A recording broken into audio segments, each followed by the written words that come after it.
¿Listos para subir de nivel? Más frutas y verduras, menos comida chatarra. Tu energía, tu decisión. Hazla brillante, hazla audaz.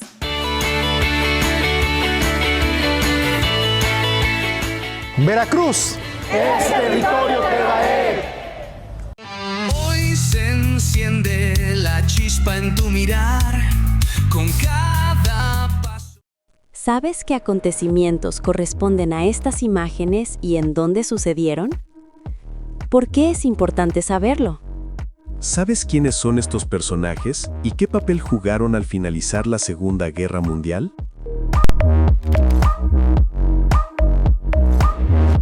En 1945, los líderes de Gran Bretaña, Estados Unidos y la Unión Soviética se reunieron en la ciudad de Potsdam para acordar la desnazificación y desmilitarización de Alemania, y así como sentar las bases de un orden mundial que permitiera resolver los posibles conflictos futuros entre las naciones de manera pacífica.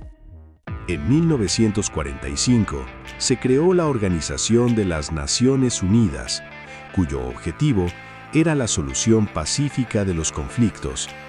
En ella se agrupan todos los países del orbe.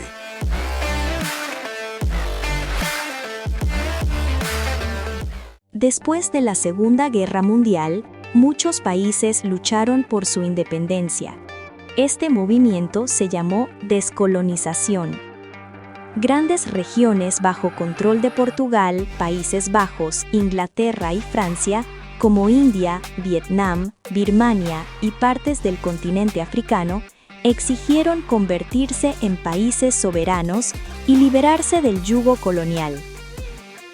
La ONU ha intentado apoyar en los procesos políticos, económicos y sociales de estos movimientos.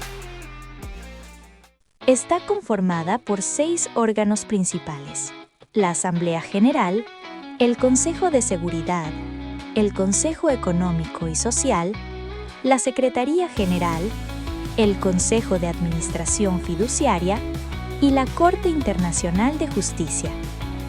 Estos órganos son responsables de diversas funciones que incluyen la seguridad internacional, la cooperación económica y social, la administración de fideicomisos y la justicia internacional. Con 193 miembros, dentro de la Asamblea Deliberativa, muchas de sus resoluciones se toman de acuerdo con la votación de dichos estados en los que México forma parte. El Consejo de Seguridad, órgano encargado de mantener la paz y seguridad internacionales, tiene 5 miembros permanentes con derecho de veto. Ha sido fuertemente criticado por su incapacidad para resolver problemas como el genocidio en Ruanda en 1994, la matanza de civiles en Srebrenica y las invasiones a Irak, Ucrania y el conflicto en Gaza. En 1982, Estados Unidos se unió a Gran Bretaña para vetar una resolución del Consejo de Seguridad donde se pedía un cese al fuego en la Guerra de las Malvinas entre Argentina y Gran Bretaña. Militares argentinos tomaron posesión de las Malvinas y Gran Bretaña reaccionó enviando buques de guerra. Sancionada económicamente por la Comunidad Europea, Argentina perdió la guerra, además del fallecimiento de muchos soldados.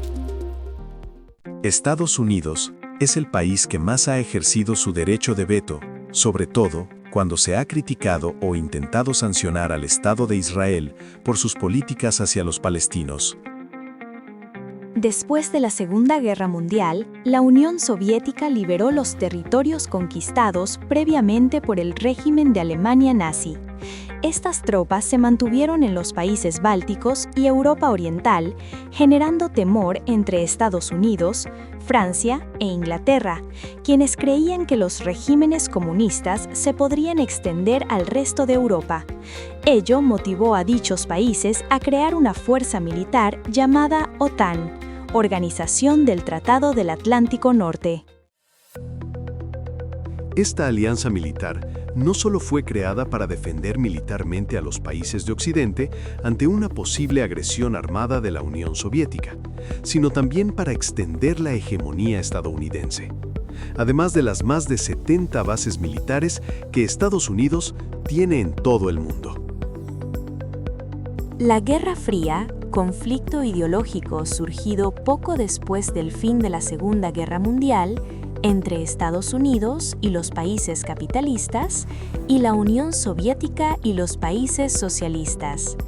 La OTAN intervino en guerras indirectas, como Corea o Vietnam, y promovió golpes de Estado contra gobiernos aliados de la URSS.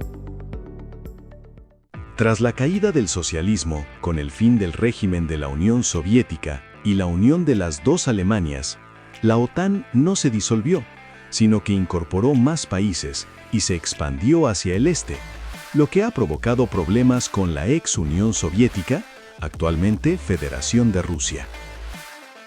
En el mundo existen otros conflictos actualmente, y empresas como Lockheed Martin o Raytheon ganan billones con estas guerras, mientras países como Irak, Siria o Ucrania quedan devastados.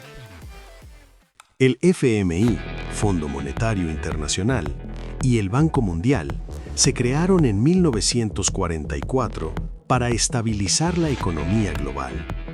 Pero en la práctica, sus préstamos vienen con condiciones: privatizaciones, recortes sociales y apertura a empresas extranjeras. En los 80 y 90, América Latina y África sufrieron ajustes estructurales, principalmente recorte de gasto público, privatización de servicios y apertura de su economía al mercado internacional, provocando aumento del desempleo y la pobreza, mientras empresas multinacionales, élites locales y clase política en turno se beneficiaban. Estas instituciones trabajan con bancos y empresas globales como BlackRock o Exxon, que ganan con la privatización de recursos naturales. Muchos analistas y expertos en geopolítica consideran que el poder no se encuentra en los gobiernos, sino en las grandes corporaciones. Bancos como JP Morgan, tecnológicas como Meta, Google y petroleras como Shell influyen en decisiones del FMI, la OTAN y la ONU.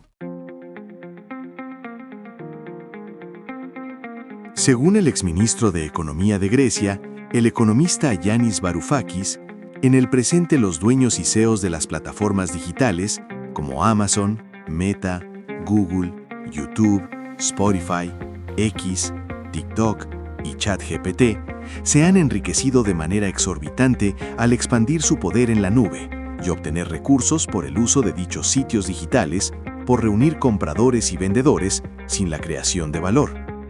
Este fenómeno lo ha llamado tecnofeudalismo. Muchas de estas plataformas pueden ser utilizadas para difundir noticias falsas, fake news, crear pautas de consumo, influir en comportamientos y actitudes o modificar actitudes entre las personas con poca capacidad crítica. Para finalizar, te sugerimos respondas a las siguientes preguntas. ¿Crees que el FMI realmente ayuda a los países pobres? ¿Por qué la OTAN sigue existiendo si la URSS ya no existe?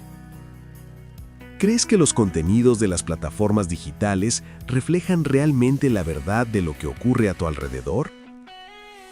¿Quién controla realmente el mundo? ¿Son los gobiernos, las corporaciones o instituciones que operan tras bambalinas? ¿Somos siervos de la nube? Ideas que vuelan como el viento sin final, revolucionando conciencias, todo puede empezar.